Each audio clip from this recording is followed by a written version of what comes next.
তো যাই হোক আমি আম যেহেতু নিজের একটা পছন্দের বিষয়, যেহেতু আমার ফলটা ভালো হয় আমার একটা ভিতরে উৎসাহ সৃষ্টি হয়েছে। আ মনে হচ্ছে নিজের যোগ্যতা বলে পেয়েছি কাজেই এটাকে আমি অন্তত একটু ভিত্তিটা মজবুত করতে হবে। তো পড়িয়ে আমি খুব আনন্দ পেয়েছি। আমার বাবা ছিলেন শিক্ষক, মা ছিলেন শিক্ষক। সে অর্থে শিক্ষকতা পেশাটা আমার বংশগতভাবে পেয়েছি।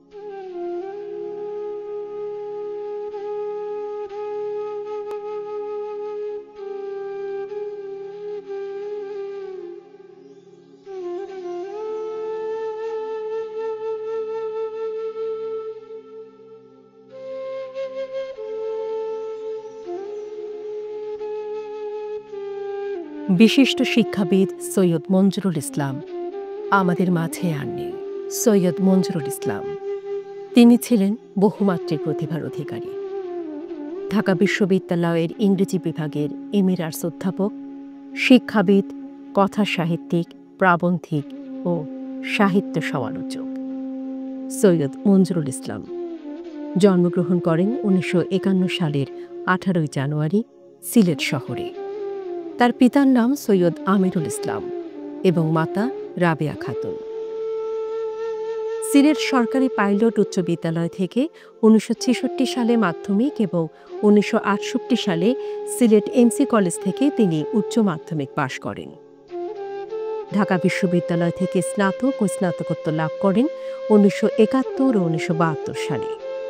এরপর ১৯৮১ সালে কানাডার কুইন্স বিশ্ববিদ্যালয় থেকে ইয়েটসের কবিতায় ইমানুয়েল সুইডেনবার্গের দর্শনের প্রভাব বিষয়ে পিএইচডি করেন। পেশাগত জীবনে সৈয়দ মঞ্জুরুল ইসলাম ঢাকা বিশ্ববিদ্যালয়ের ইংরেজি বিভাগে অধ্যাপনা করেছেন। মাইকেল মধুসূদন দত্ত, কাজী নজরুল ইসলাম, শামসুর রহমানের উপর তার উল্লেখযোগ্য গবেষণা কর্ম রয়েছে। ঢাকা বিশ্ববিদ্যালয় থেকে অবসরের পর তিনি ইউনিভার্সিটি অব লিবারেল আর্টস বাংলাদেশে যোগ দিয়েছেন। সৈয়দ মঞ্জুরুল ইসলাম ৭০-এর দশকে লেখালেখি শুরু করলেও স্বেচ্ছাবিরতির কারণে বাংলা কথা সাহিত্যে তাঁর আত্মপ্রকাশ ঘটে ৮০-র দশকে। তিনি নিয়মিত কলাম লিখেছেন। সংবাদ সাময়িকীতে লেখা অলস দিনের হাওয়া তাকে পরিচিতি এনে দেয়। তিনি প্রধানত বিদেশি সাহিত্য ও সাহিত্যিকদের নিয়ে আলোচনা করতেন। তার উল্লেখযোগ্য গল্পগ্রন্থের মধ্যে রয়েছে স্বনির্বাচিত শ্রেষ্ঠ গল্প, থাকা না থাকার গল্প, কাঁচভাঙা রাতের গল্প, অন্ধকার ও আলো দেখার গল্প, প্রেম ও প্রার্থনার গল্প, সুখ দুঃখের গল্প ও বেলা অবেলার গল্প। উপন্যাসের মধ্যে উল্লেখযোগ্য আধখানা মনুষ্য, দিনরাত্রিগুলি, আজ গভীর রাত, ৩ পর্বের জীবন, যোগাযোগের গভীর সমস্যা নিয়ে কয়েকজন একা একা লোক ইত্যাদি। প্রবন্ধ ও গবেষণা গ্রন্থ নন্দন তত্ত্ব, কতিপয় প্রবন্ধ, অলস দিনের হাওয়া, মোহাম্মদ কিবরিয়া, সুবীর চৌধুরীর সহযোগে রবীন্দ্রনাথের জ্যামিতি উল্লেখযোগ্য।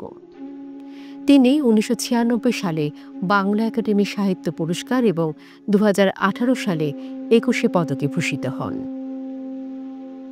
আমরা গভীর শ্রদ্ধা ও মর্মবেদনার সাথে জানাচ্ছি আজ ১০ই অক্টোবর ২০২৫ তারিখে অনন্য এই শিক্ষাবিদ আমাদের মাঝ থেকে গত হয়েছেন।